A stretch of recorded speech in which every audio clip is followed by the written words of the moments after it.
Well, the end of April, the first couple of 3 weeks of May is really the best time to be grafting pecan trees.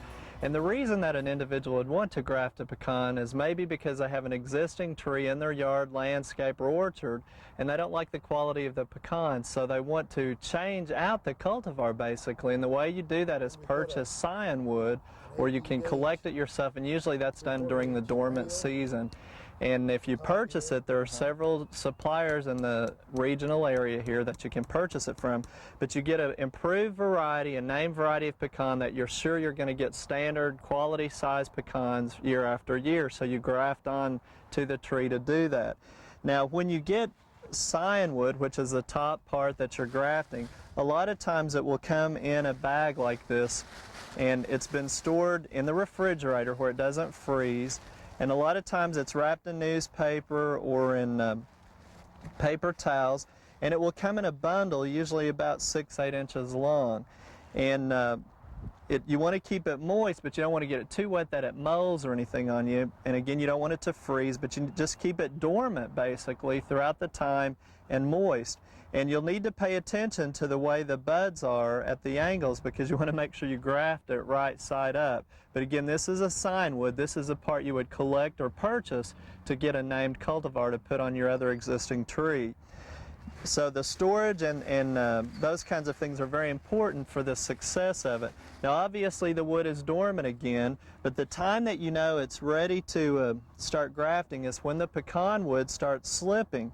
And the way that you know that, you'll start to see a little bit of leaf growth on the tree, but when it's slipping, it just means a sap is starting to move, and that means you can peel the outside of the pecan wood back like that, and that means it's slipping. If the sap wasn't moving, it would be very difficult to do that.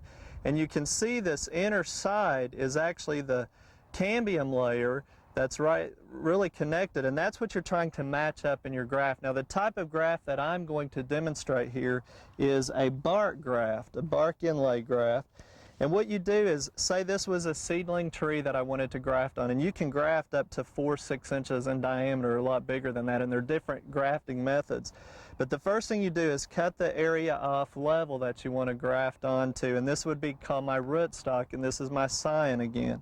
And you want to leave some lower branches on the tree, but I basically take a piece of scion wood and I put it up to the side I'm going to graft on, and I measure it. I don't want it to be too thick, and I just take my knife and I slice down each side so I have the right diameter of my scion wood. Then what I'll do is I'll just pop that open a little bit, and in a minute I'm going to peel that back somewhat like a banana would be.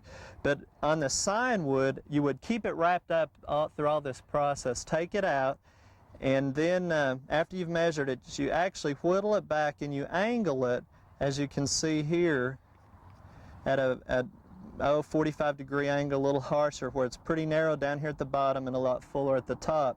And right as you have it at the right angle, then go in around the edge right here and make sure you have some green showing, or the cambium, which is going to contact here, and that's your graft union. Then we've popped it open a little bit, and you gently tap it down in there. Now some people will hold that scion in their mouth and keep it moist, but you'll hear about some research that say the saliva, different chemicals might harm it. I just try to work pretty quickly.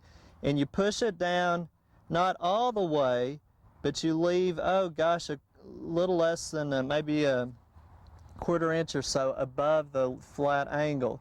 And again, you can see that I've got down in there, I have good contact, nice and sturdy. And then you would just come in with the nail and hammer, and I'm just going to tack it like that, but you would hammer that in there to hold the graft in place. And you'd go ahead and hammer it all the way. Now, with a piece of graft wood that long, you can actually get 2 grafts out of that. A lot of times you'll cut them off and use 2 different grafts. Now that's another thing that I forgot to tell you too. Once you, before you put that in, you need to cut the bottom of that to have a nice fresh cut before you start your angle. But that graft is basically done. The next thing that you would do, and again, you want to keep it from drying out, so you're going to wrap foil just around it like that. You have that nail on there, and that is to reflect the sunlight to keep it from drying out. And then you come in with a plastic bag, and you can get any of the cheap ones. Just pop it right through the hole. Then with some masking tape, tape it here and at the bottom to keep the bag from blowing off. That holds moisture in there. Now again, the reason you want to leave these bottom ones on are for the foliage to actually feed and move the nutrients and moisture through the trunk to feed the graft. And in a few weeks you'll know if it's taken or not, because these buds will start to swell and you'll see leaves drop or expand and get bigger. If they drop, you may have lost a graft.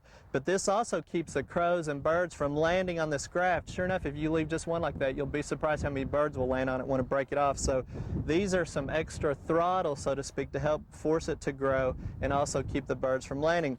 Sometimes people will put grafting wax on the top. Others will just put a piece of masking tape to keep it from dehydrating. But basically, you finish your graft. And depending on the size, you can put one on each side, and then if one of them takes, you can cut the other one off. But obviously, think about this. This is what we want. This is the native tree, and I've got a great example of one that's been grafted about 8 years ago right behind me. And if you'll look right in this area here, you can see where that bark graft has grown together. It's real smooth up here. This is what we purchased, the signwood that we wanted, and this is the native one. And we've let it actually go a little bit more to get a good establishment here, and it's real smooth and you can't even tell the difference. But now it's time for us to remove these lower branches, because those are the ones that were from the old tree, and we want to just get production from the top.